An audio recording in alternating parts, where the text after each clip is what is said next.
स्वागत है मेरे चैनल वांगशन फैंडम में। अगर आप पहली बार मेरे चैनल पे आ रहे हैं तो प्लीज़ मेरी बाकी वीडियोस भी ज़रूर देखिएगा और अच्छी लगे तो मेरे चैनल को ज़रूर सब्सक्राइब कीजिएगा। और अगर आप हर बार की तरह वापस आएँ तो थैंक यू सो मच वापस आने के लिए। आए हैं तो प्लीज़ मेरी वीडियो को लाइक ज़रूर कीजिएगा। चलिए आज का पार्ट स्टार्ट करते हैं। लास्ट पार्ट में हमने देखा था कि विंग और जंचा वापस जाने के बारे में सोच रहे हैं। अब आगे कोरिया का एयरपोर्ट, कोरिया का सियोल एयरपोर्ट, जहाँ पे इस समय 3 बड़े बड़े माफिया के लोग ने लैंड किया है, जिनके वहाँ पहुँचने से पहले उनके सिक्योरिटी गार्ड्स, उनके बॉडीगार्ड और उनके ग्रुप के लोग पूरी एयरपोर्ट के सराउंडिंग में पहुँच चुके हैं ताकि वो तीनों सेफली एयरपोर्ट से बाहर निकल सकें। जैन फैमिया, वैन रोहान और हमारे जिन गॉनशान तीनों अब बाहर निकल गए हैं। जैसा उन्होंने डिसाइड किया था, वो यहाँ से डायरेक्ट ली मिनहो से मिलने जाते हैं। ली मिनहो की टीम उनसे मिलने से पहले उन्हें कुछ दिन वेट करने के लिए बोलती है, क्योंकि मिनहो आजकल अंडरग्राउंड है किसी बड़े रीज़न के कारण। वहीं जब वैन रोहान जिन गॉनशान और वो जैन फैमिया को ये बात पता चलती है तो उन्हें शौक लगता है, क्योंकि जब वो चाइना से निकले थे तो किसी ने उन्हें ये बात नहीं बताई थी। उनके खुद के वो कहते हैं ना, जो गुप्त जासूस होते हैं, उन्होंने भी ये बात नहीं बताई थी। उन लोगों को तो यही पता था कि मिनहो उनसे मिलने के लिए नॉर्मल रेडी हैं, लेकिन अब वो कहीं बाहर हैं, इस कारण वो यहाँ से वापस भी नहीं जा सकते हैं। अगर वो यहाँ से अभी वापस गए बिना मिनहो से मिले तो वो अपने प्लान में फेल हो जाएंगे। दूसरा, क्या पता वो वापस जाएं और तुरंत ली मिनहो आ जाए तो फिर क्या होगा, इसलिए वो लोग यहाँ रुक के मिनहो का वेट करने के सोचते हैं। क्या पता 1-2 दिन में वो आ जाए और 2-3 दिन वो यहाँ रुक सकते हैं। वो यही सोच के यहाँ पे रुक जाते हैं। हैरानी की बात तो ये है, जिस होटल में वो रुके हैं वो भी ली मिनहो का ही होटल है। यहाँ पे आते ही इन लोगों से इनके फ़ोन को ले लिया जाता है। सिक्योरिटी कारण की वजह से इतने बड़े कोरिया के इतने बड़े माफिया किंग से ये लोग मिलने गए हैं, तो उनके रूल के अकॉर्डिंग ही इन्हें रहना पड़ेगा। यहाँ पे ये दूसरी कंट्री में हैं, दूसरे माफिया वर्ल्ड के लोगों से डील कर रहे हैं। तो जैसा जैसा वो लोग कह रहे हैं, ये लोग बड़ी शांति से वो सब कर रहे हैं, क्योंकि यहाँ ये लोग कोई लड़ाई करने, कोई दुश्मनी करने नहीं आए हैं, बल्कि एक फ्रेंडली मीटिंग के लिए आए हैं। तो इस वजह से जैन फैमिया भी जैसा जैसा उनसे कहा जा रहा है वैसा कर रहे हैं। उन्हें भी पता है कि यहाँ पे इन तीनों को मारने की हिम्मत तो एक तरह से ये लोग नहीं करेंगे, क्योंकि ये तीनों वहाँ चाइना के काफ़ी बड़े नाम हैं और उसके बाद चाइना की गवर्नमेंट इन लोगों के पीछे लग जाएगी, क्योंकि जिन गॉनशान चाइना के सबसे एक बड़ी पार्टी के पॉलिटिक्स वो होता है ना, पॉलिटिकल लीडर हैं। वहीं हमारे जैन फैमिया चाइना के सामने तो वहाँ के बेस्ट और टॉप बिजनेसमैन हैं, तो इस वजह से ये लोग आराम से यहाँ पे रुक जाते हैं। वहीं दूसरी तरफ ये हमारे जैन फैमिया वो कोरिया गए हैं, ये बात मैडम यू तक को भी नहीं पता है। मैडम यू खुद अपने हस्बैंड का रियल चेहरा भी नहीं जानती। वो तो यही जानती है कि वो एक बिजनेसमैन है। उनकी असिस्टेंट ने उन्हें सिर्फ इतना ही बताया कि सर बिजनेस के लिए बाहर गए हैं, कहाँ गए हैं, कौन सी कंट्री में गए हैं, मैडम यू को नहीं पता। ये पहली बार नहीं है जब जैन फैमिया इस टाइप का कुछ कर रहे हैं। शुरुआत में तो मैडम यू को बहुत फ्रस्ट्रेशन होती थी, लेकिन जैसे जैसे उनके बच्चे बड़े हो गए तो जैन फैमिया ने ये हरकतें करनी बंद कर दी थी। तो काफ़ी टाइम बाद अगर वो ऐसा कर रहे हैं तो मैडम यू को गुस्सा भी आ रहा है, पर वो कुछ कर भी नहीं सकती है, इसलिए वो ज़्यादा रिएक्ट नहीं करती हैं। यही कारण है कि जब जनचा और हमारे विंग बार बार जैन फैमिया को फ़ोन कर रहे हैं तो उनसे बात नहीं हो पा रही है। अब जंचा और विंग उस होटल रूम में बैठे हुए हैं और सोच रहे हैं कि वो यहाँ से वापस जाए या ना जाए। तभी डोर पे नॉक होती है। नी हुसैन, वैनी और शुयांग वहाँ पे आए हैं। अब शुयांग विंग के पास बैठते हैं और बोलता है, विंग क्या हो गया है तुम्हें, तुम कभी इतना फ्रस्ट्रेट नहीं होते। ये तो तुम्हारी ड्रीम ट्रिप थी ना, तो अचानक से तुम इतना परेशान क्यों हो रहे हो। तुम कुछ भी आज इंजॉय नहीं करा, तुम तब से यहाँ पे इस रूम में बंद हो और हमें ये चीज़ अच्छी नहीं लग रही। हम तुम्हें यहाँ से बाहर ले जाने आए हैं, चलो हम लोग बीच पे चलते हैं। हम वहाँ के एडवेंचर्स जो चीज़ें उन्हें अटेम्प्ट करना चाहते हैं। प्लीज़ तुम यहाँ रहोगे तो फिर हमें भी अच्छा नहीं लगेगा, चलो चलते हैं बीच पे। इस बात पे भी कुछ सोचता है और बोलता है, ठीक है, पर हाँ मैं तुम लोगों के अलावा अब कहीं और नहीं जाऊँगा। मुझे सिर्फ तुम लोगों के साथ ही रहना है। तुम लोग प्रॉमिस करो तुम मेरे सराउंडिंग में रहोगे। इस बात पे सब लोग थोड़ा शॉक होते हैं। विंग कोई उसके आसपास रहे, कोई उससे ज़्यादा चिपके, ये चीज़ बिल्कुल पसंद नहीं करता है। ठीक है, अब ये वाला विंग इन सबको अपने पास रहने की बात कर रहा है, इन लोगों को अपने साथ रखने की बात कह रहा है, तो वो लोग कुछ समझ नहीं पा रहे हैं। नहीं, जंचा ये चीज़ समझता है और तुरंत बोलता है, हाँ विंग, हम में से कोई तुम्हें एक मिनट भी अब छोड़ेगा नहीं, तुम चलो हमारे साथ। ये लोग भी विंग को मना के ले जाते हैं। विंग ना चाहते हुए भी उन्हीं कपड़ों में से कुछ कपड़े जब बेमन के पहनता है। विंग को वैसे ये पता है कि उसके फेवरेट कपड़े हैं, उतने ही कॉस्टली हैं, उसके फेवरेट ब्रांड के हैं, तो कोई दिक्कत तो नहीं है, बस ये है कि ये उसकी पसंद के नहीं है। इसलिए वो जो उसे उस समय सही लगता है वही कपड़े पहन के वहाँ से चला जाता है। वहाँ पे जाके वो लोग बीच पे अच्छे से इंजॉय करते हैं, खूब फन करते हैं। वहीं विंग भी अब इन चीज़ों को भूल के अपना माइंड फ्रेश करने के मारे उन सबके साथ एंजॉय करता है। वहीं जंजा भी विंग के साथ एक एक मिनट में है। जंजा के जब बीच पे पहुंचा था तो वहाँ पे लांशीचैन पहले से ही थे।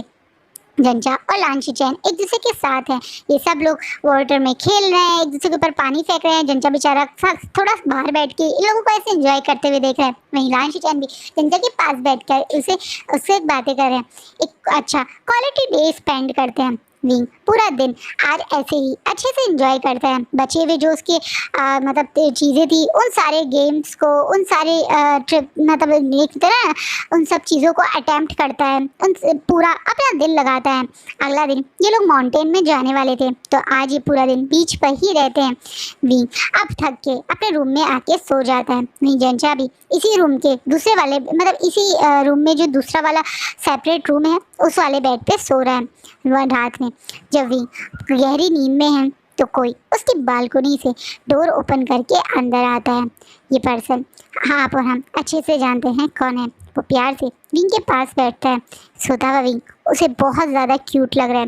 विंग का फेस इस समय सोते हुए एकदम बच्चों जैसा लग रहा है। वांग जी बड़े प्यार से विंग के चेहरे पे हल्का हल्का करके हाथ फिराने लगता है और बोलता है, मेरा डर आज मेरा बनी शायद मैंने ज़्यादा ही डरा दिया, पर मेरा बनी तो बहुत स्ट्रांग है, इतनी जल्दी डरने वालों में से तो नहीं है।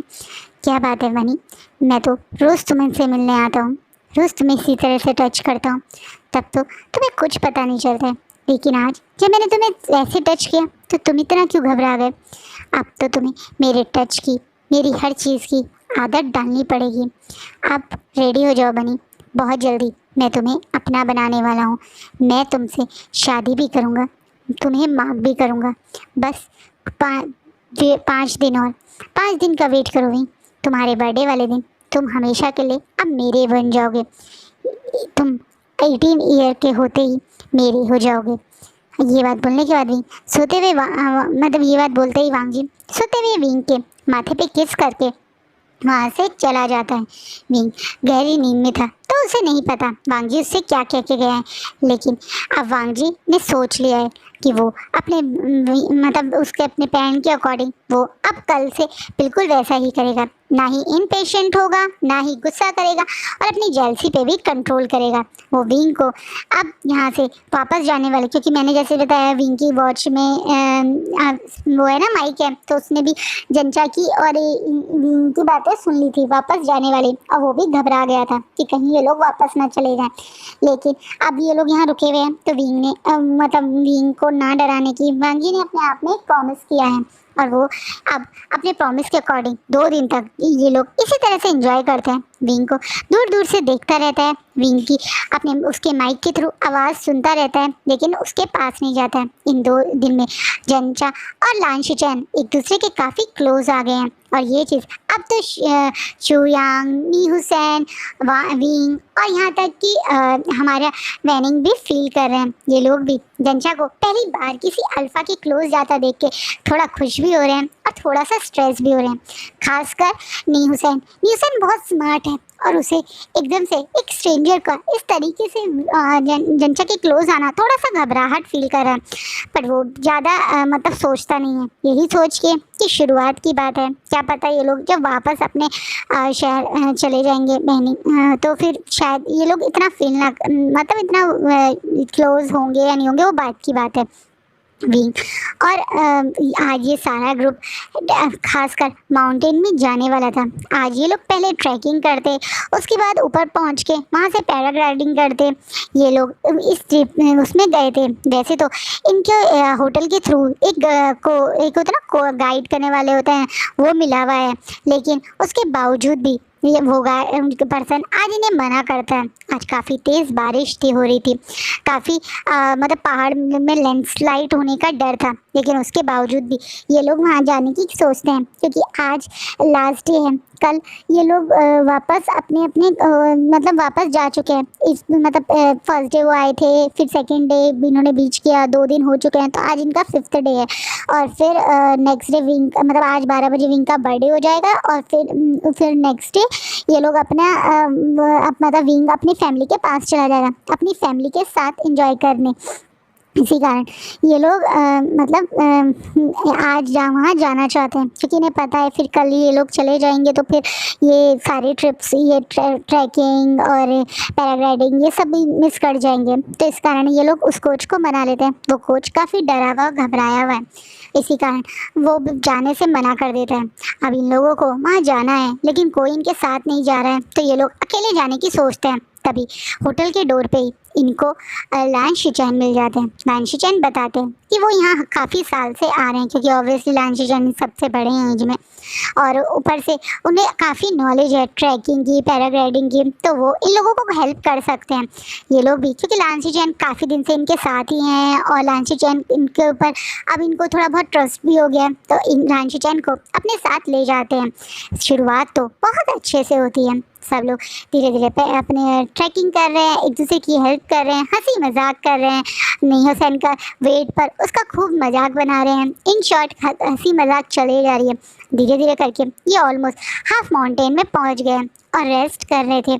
तभी हल्की हल्की सी बारिश होनी शुरू हो जाती है। इस बात पे लान शिचैन इन लोगों को बोलते हैं कि हमें शायद आज यहीं रुक जाना चाहिए। पैराग्लाइडिंग तो इस मौसम में हम वैसे भी नहीं कर पाएंगे, क्यों ना आज यहाँ पे इस जगह ही हम कैंप फायर कर लेते हैं। अच्छे उन लोगों को भी ये आइडिया अच्छा लगता है, क्योंकि जिस जगह यहाँ रुके हुए हैं यहाँ पे इस तरह से लोग ट्रैकिंग करने आते थे, तो गवर्नमेंट ने शेल्टर टाइप्स बनाए हुए हैं, जिनमें लोग आके अपने सामान रख सकते हैं, आराम से बैठ के अपनी नाइट स्पेंड करो या इस टाइप की चीज़ें कर सकते हैं। ये उसी टाइप के एक शेल्टर के अंदर ये सब लोग हैं। आराम से आज कैंप फायर की तैयारी हो रही थी। वहीं सर अब हंसी मजाक सब कुछ चल रहा था। ऑलमोस्ट रात के 8 बज गए थे कि सडनली कुछ गन्स की आवाज़ आती है, जिसके कारण यहाँ पे सब लोग घबरा जाते हैं। विंग भी काफ़ी डर जाता है। विंग को महसूस होता है कि आज विंग को पहली बार महसूस होता है कि 4-5 दिन से इन लोगों का बॉडीगार्ड इन्हें क्यों नहीं दिख रहे हैं। आज भी अभी मतलब विंग ने यही तो कहा था कि उसकी नज़रों के आगे मत आना, लेकिन उसके सराउंडिंग में तो बॉडीगार्ड दिखने चाहिए थे ना। और अब तो ये एक ऐसे एरिया में जहाँ दूर दूर तक कोई दिख नहीं रहा है, तो बॉडीगार्ड तो इन्हें दिख ही जाते, तो इनके बॉडीगार्ड कहाँ हैं। विंग ये घबरा के अब जंचा की तरफ देखता है और बोलता है हमारे बॉडीगार्ड कहाँ हैं, और ये गन की फायर कहाँ से आ रही है। अचानक से जंचा भी इस बात को रियलाइज़ करता है और सोचता है हाँ, मैंने भी उन्हें 2 दिन से ऑब्जर्व नहीं किया, और इतने दिन से फादर को मैं कितना कॉल पे कॉल कर रहा हूँ, फादर भी फ़ोन नहीं कर रहे हैं, यहाँ हो क्या रहा है। अचानक से कुछ लोग इन लोगों को चारों तरफ से घेर लेते हैं। ये सब लोग ब्लैक कलर के मास्क में हैं, और हर एक पर्सन ने इस पूरे ग्रुप के सर पे बंदूक रखी हुई है। अचानक से ये सब होता देख के ये सब लोग बहुत घबरा जाते हैं। विंग, उसके सारे फ्रेंड्स, यार अब अचानक से इनमें से एक पर्सन आगे आता है और थोड़ा दमदार आवाज़ में बोलता है वेरी गुड, आज तो हमें इतने सारे ओमेगाज एक साथ मिल गए। अरे वाह, ये 2 हैंडसम अल्फ़ा भी तो मिले हैं। चलो जल्दी से जल्दी इन्हें होटल में लेके चलते हैं। अरे सब लोगों के चेहरे पे पसीना आ जाता है। परवीन जो किसी से ऐसे डरने वाला नहीं है, वो गुस्से बोलता है कौन हो तुम, और ये क्या कर रहे हो, कहाँ है हमारे बॉडीगार्ड। तुम हम लोगों को टच करने से पहले 100 बार सोचना, मेरे फादर तुम लोगों की लाइफ बर्बाद कर देंगे। इस बात पे वो पर्सन जोर जोर से हंसता है और बोलता है मुझे कोई मतलब नहीं तुम कौन हो या तुम्हारे फादर कौन है, मुझे तो मतलब है ओमेगा और अल्फा से, जो यहाँ पे सारे के सारे बहुत ज़्यादा ब्यूटीफुल है, और ख़ासकर तुम तो ज़रूरत से ज़्यादा ब्यूटीफुल हो। तुम्हारे को तो और ज़्यादा हमें पैसे मिलेंगे, विंग ये सुन के पसीना पसीना हो जाता है। इन लोगों के बारे में अभी कुछ समझ नहीं आ रहा है। अगर ये लोग विंग के पेरेंट्स को नहीं जानते तो इसका मतलब ये है कि ये लोग किसी वो किडनैपिंग के लिए तो यहाँ नहीं आए हैं, और इन्हें कोई स्ट्रेंजर समझ के उठा रहे हैं। इसलिए विंग थोड़ा घबरा जाता है। वहीं जंचा विंग को तुरंत हाथ पकड़ के शांत बैठा देता है। वो नहीं चाहता चीज़ें और बिगड़ जाए। वो देख रहा है कि किस तरीके से शुयांग और लान शिचैन भी उनसे इशारे में शांत रहने के लिए कह रहे हैं। अब वो पर्सन इन सब के हाथ पैर बांधना शुरू कर देता है। थोड़ा सा स्ट्रगल तो सब करते हैं, लेकिन कोई भी कभी डर के मारे कुछ ज़्यादा कर नहीं पा रहा है, क्योंकि ये लोग निहत्थे हैं। इनके पास कुछ नहीं है और उन सबके पास बड़ी बड़ी गन्स है जो हर एक पर्सन के सर पे रखी हुई है। विंग और इन सबको ले जा खींच के एक बड़े से होटल में ले जाया जाता है। ये होटल दिखने में कोई सेकंड स्टार या फर्स्ट स्टार मतलब बहुत ज़्यादा चीप होटल लग रहा है, जिसमें शायद गलत काम के लिए ही लोग आते हैं। ऐसे होटल में इन सबको लाया गया है। ये देख के इन लोगों को हवाइयाँ से उड़ जाती है। इन सबको एक रूम के अंदर बंद किया जाता है। वहाँ 2-3 लोग और बंधे हुए हैं। उन्हें वहाँ बंधे हुए देखकर इन्हें सबको इस रूम में छोड़कर वो लोग वहाँ से बाहर चले जाते हैं। विंग जोर जोर से चीखने लगता है, कौन हो तुम, हमें बाहर निकालो, ये हमारे हाथ पैर खोलो। इस बात पे जो 3 लोग वहाँ बैठे हुए थे उनमें से एक थोड़ा सा घबराते बोलता है, शोर मत मचाओ वरना वो लोग तुम्हें पीटेंगे, शांति से बैठे रहो। ये लोग कौन है और हमें यहाँ क्यों किडनैप करके लाए हैं? अब शुयांग गुस्से में उन बैठे हुए 3 लोगों से पूछता है, तो वो लोग बताते हैं इन लोगों का एक बहुत बड़ा रैकेट है। ये इसी तरह से टूरिस्ट जो यहाँ पे आते हैं उन्हें किडनैप करके यहाँ पे ले आते हैं। बाद में ओमेगास और अल्फा को फेक हीट और रट की मेडिसिन देके उन लोगों के मतलब एक तरह से सेक्सुअली एक्टिव करके उन लोगों की वीडियोस बना के साइट्स पे बेचते हैं। इसी तरीके से ये बहुत सारे टूरिस्ट के साथ कर चुके हैं। शायद आप लोग आज इन्हें मिल गए। आज मौसम ख़राब था तो इन्हें पता है कि पुलिस और वो एक तरह से होता ना पेट्रोलिंग टीम वो वहाँ नहीं होगी, इसलिए वो ये लोग तुम्हें उठा के ले आए। क्या ये लोग इस टाइप की हरकतें करते हैं और इन लोगों तो यहाँ ऐसा सब कुछ भी होता है? ओह माय गॉड, हम इस जगह को कितना अच्छा समझ रहे थे, कितना फेमस इसे रेटिंग मिलती थी और यहाँ ऐसी हरकतें होती हैं। बेचारा न्यूज़ैन थोड़ा घबराते हुए बोलता है। अब वो लोग जो 3 बंदे थे वो ज़ोर ज़ोर से रोते हैं और बोलते हैं कि अभी हमारे एक दोस्त को यहाँ से लेके गए हैं और मुझे पता चला है कि उसे किसी और स्ट्रेंजर अल्फ़ा के साथ एक वीडियो बना दी है। हम लोगों का क्या होगा? अब हमारा नंबर है क्या? एक दूसरा पर्सन भी ज़ोर ज़ोर से रोने लगा। साफ दिख रहा है कि ये तीनों कोई ड्रामेबाज है जिन्हें पैसे देके यहाँ पे ये एक्टिंग करने के लिए बुलाया गया है। इन लोगों की ओवर एक्टिंग पे पीछे बैठे हुए लान शिचैन को बहुत गुस्सा आ रहा है। वो सोच रहे हैं पक्का पक्का ये सॉन्गलैंड द्वारा ही सेलेक्ट करे हुए लोग होंगे। इन बेवकूफ़ों को तो अच्छे से एक्टिंग भी करनी नहीं आ रही। इनके चेहरे पे तो इतना डर भी नहीं दिख रहा है, लेकिन इनकी खराब एक्टिंग का किसी पे फर्क पड़े या ना पड़े, न्यूज़ैन और वैनिंग पे तो बहुत फर्क पड़ गया है। न्यूज़ैन तो जोर जोर से रोने लगा है। ओह माय गॉड, हम लोगों के साथ भी ऐसे ही करेंगे क्या? ओह नो, मैं अपनी वर्जिनिटी ऐसे नहीं गंवाना चाहता। प्लीज़ प्लीज़ प्लीज़ गॉड हमें सेव करना। बेचारा न्यूज़ैन जोर जोर से रोने लगता है। वहीं नहीं गुस्से में बोलता है, ये लोग ऐसा कुछ नहीं करेंगे हमारे साथ और तुम चिंता मत करो, फादर के बॉडीगार्ड हमें जल्दी ही ढूंढने आ जाएंगे। इस बात पे शुयांग बोलता है, पर वो लोग हमारे साथ थे क्यों नहीं? कहाँ थे वो लोग? हाँ, कहीं लोगों ने उन्हें मार तो नहीं दिया? अब अचानक से वैनिंग घबराते हुए बोलता है, नहीं ऐसा नहीं हो सकता, और अगर ऐसा हुआ होगा तो फादर को इस चीज़ की इन्फॉर्मेशन पहुंच जाएगी। तुम्हें पता है ना, हर थोड़ी मिनट्स की वो फादर को इन्फॉर्मेशन भेजते हैं। अगर वो लोग हमारी रिपोर्टिंग नहीं भेजेंगे तो फादर किसी और को ज़रूर भेजेंगे। हाँ ऐसा ही होगा, फादर हमें इतनी बड़ी मुसीबत में नहीं फंसे हुए देख सकते। अब बेचारा जंचा भी थोड़ा घबराते हुए बोलता है। ये लोग अपनी ही स्ट्रेस में बैठे थे, तभी फिर से 2 लोग धड़ाम करके गेट खोलते हैं। इन हर किसी और हाथ में कुछ मेडिसिन लेके सबको इंजेक्शंस लगाना शुरू कर देते हैं। विंग और सब लोग बहुत ज़्यादा स्ट्रगल करते हैं। इतना ही नहीं, लान शिचैन भी खूब नाटक कर रहे हैं जैसे उनके साथ भी कोई ज़बरदस्ती इंजेक्शन लगाया जा रहा है। वहीं न्यूज़ैन और वैनिंग भी बहुत ज़्यादा स्ट्रगल कर रहे हैं। अब वो पर्सन खींच के जो लोग 3 एक्स्ट्रा थे उनमें से एक को ले जाने लगता है। वहीं बाकी 2 भी नहीं उसे मत ले जाओ, हमारे फ्रेंड को छोड़ दो, चिल्लाने लगते हैं। विंग और बाकी लोगों के मन में अब धीरे धीरे घबराहट बढ़ रही है।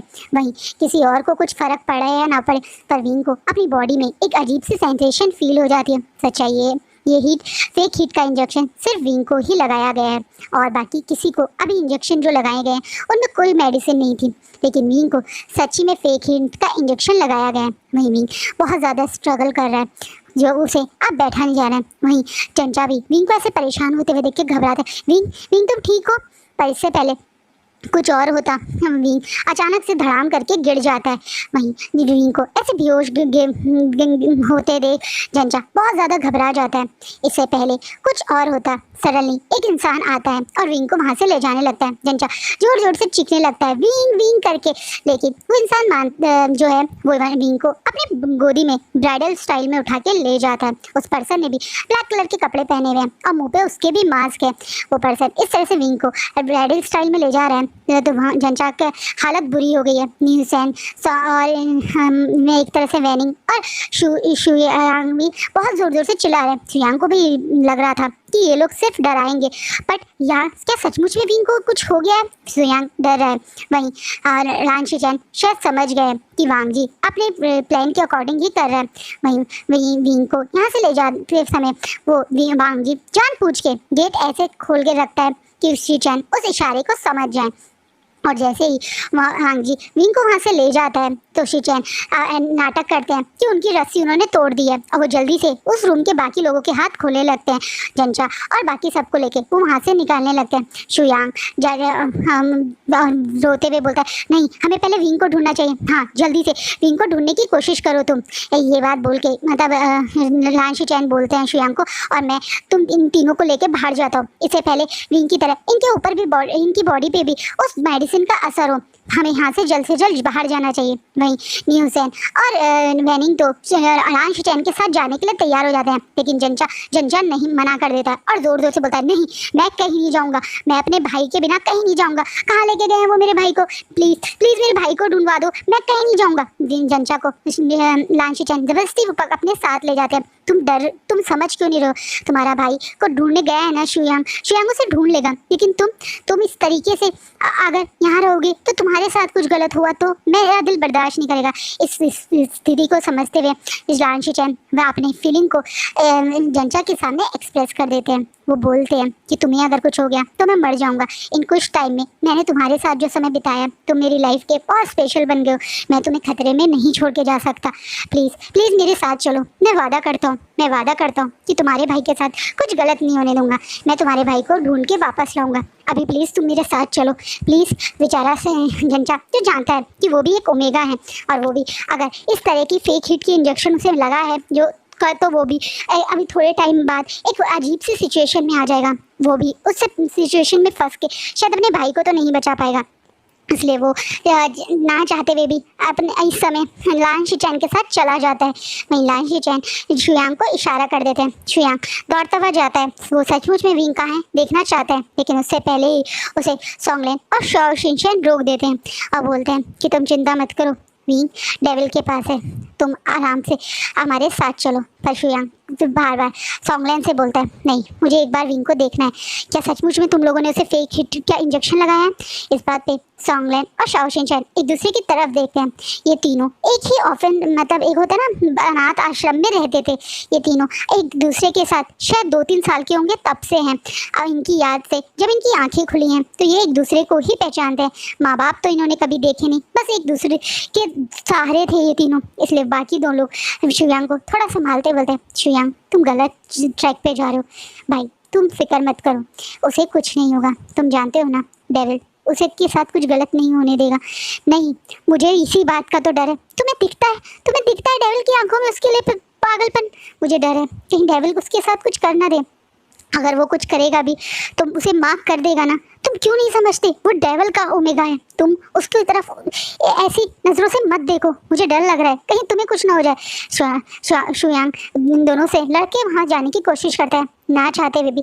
आज बेचारा सोंगलेन शुयांग को पीछे से हिट करके बेहोश कर देता है और उसे अपने साथ ले जाता है। वहीं जैसा वांग जी ने सोचा था वो वैसा आज विंग को उसके 12 जैसे 12 बज चुके हैं और उसके बर्थडे पे अपना बनाने के लिए उस रूम में ले आता है।